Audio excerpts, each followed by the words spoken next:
show number 87, and we're going to do something that's kind of weird. So first, if you have just had something to eat, you ought not to eat before you exercise. So if you have had a meal, don't try this one because it'll be very uncomfortable.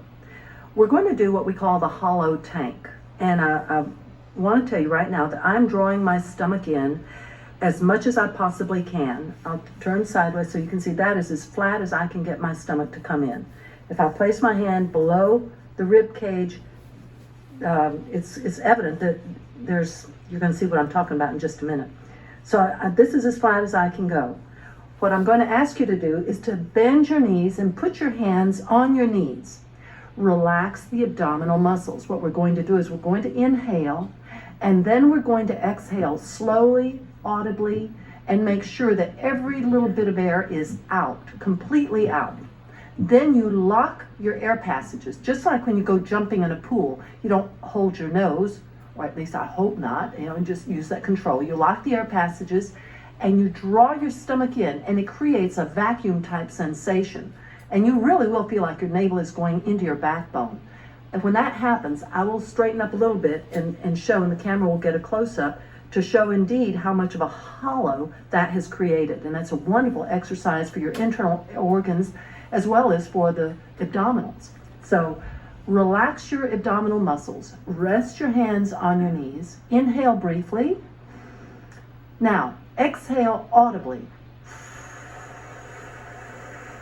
Keep exhaling until there's absolutely no air left, and at that time you block your air passages and you draw the stomach in.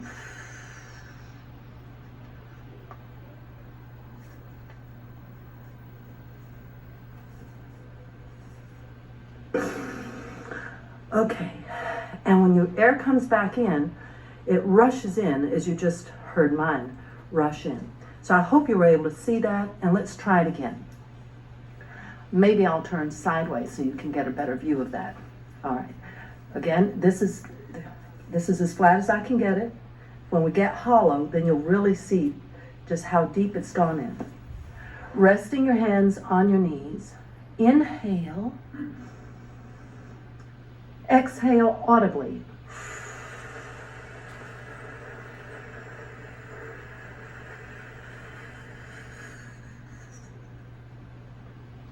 Draw in.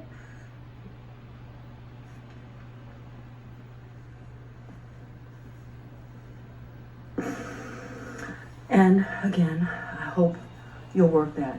It is wonderful, wonderful for your abdominal muscles and really great for your internal organs. So now cross your ankles and come down to a sitting position.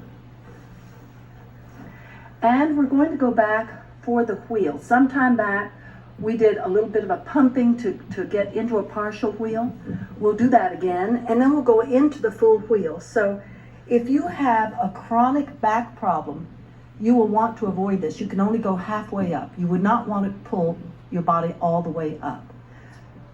Otherwise, put your feet flat on the floor, fairly close to your hips, wherever it's comfortable for you. The first variation of the wheel, you'll have your palms flat on the floor, and you'll push up onto the crown of your head. Push up. Get a feel for how that is. Keep the heels of your feet flat on the floor, and come back down.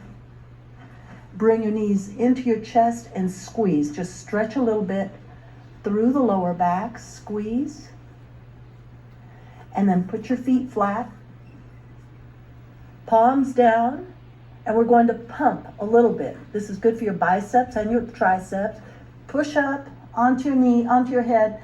Then rearrange your hands and pump. Pump a little bit. Coming back down. Bring the knees into the chest and squeeze, stretch out through the low back. Squeeze. And put your feet back down again. And this time, we'll try to push all the way up, okay? So, palms flat, and push up onto your head, and then up, way up. Ease down, hips down. Bring your knees into your chest, stretch through the low back. That feels good, and I'll tell you, that takes a lot of muscular tension out of your body because you're weightlifting, you're lifting your own weight. One more time, feet flat, stomach tight, palms down, pushing up onto your head, push up, breathe softly, and down. Breathe softly. It sounded like I was grunting. It is hard work. And bring your knees into your chest. Make a few little circles. Relax your lower back. Please always remember the importance of counter posturing. When you work your body in one extreme position, the next thing you need to do is work it in the opposite to balance it out. Breathe softly now. Relax. And put your feet flat on the floor, stomach tight. Push your feet as far away from you as you can, keeping your toes on the floor. Tighten your stomach, go into a pelvic tilt, pick up your head and shoulders, interlock your thumbs, sit up. Good. And you're going to cross your ankles and come up to a standing position. Lean forward, stand up, and bend. Have your legs straight, extend your feet way out to the side, and come forward, bending at the hip joints, putting your knuckles on the floor. Bend one knee and stretch the inside of the opposite thigh. Bend the other knee and stretch. Gently, don't try to get it all at once, you know that. Go back, bend one knee, stretch deeply, and bend the other knee. All right, now we've got the legs pretty much warmed up. We're going to do it one more time either side, and then we'll incorporate the use of the arms as well. Bend and bend, stretch. Okay, now have your feet far apart, scoot them out a little bit farther apart. Point your right foot to the outside. You're still on your knuckles. Bend the right knee. Let's do it all together. So you're bending the right knee, and then bring your arm up, your right arm up to the ceiling. Try to line your arms up with your shoulders. Bring your shoulders down, hand down, and bend the left knee. Stretch your arm up. Try to line your arms and shoulders up, coming down. Straighten out both knees.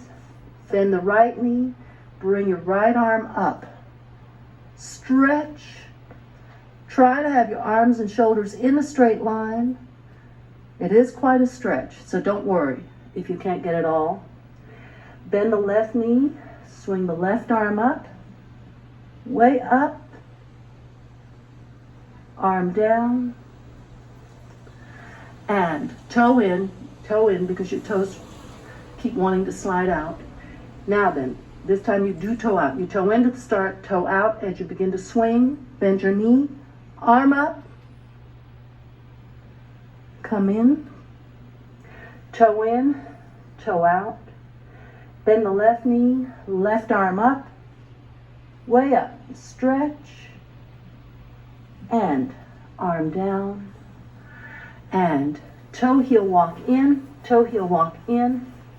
come down onto your knees and down to a sitting position. Now, inhale deeply through the nose and out through your mouth. Inhale.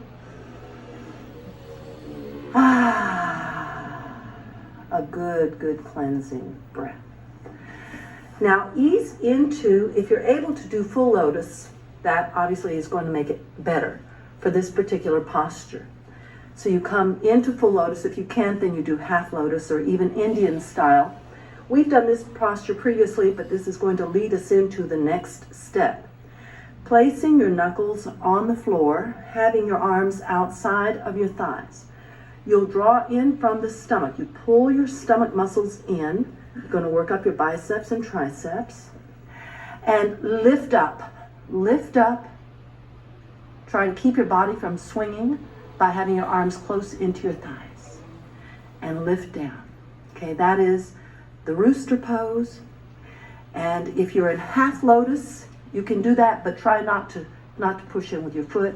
If you're cross-ankled, you can push up. Just make sure that you are not pushing the feet into the floor. Now here comes a little clincher. Going back into the full lotus.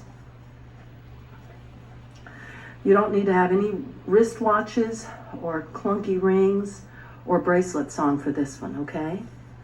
Bring your left arm underneath behind your knee and in front of your foot.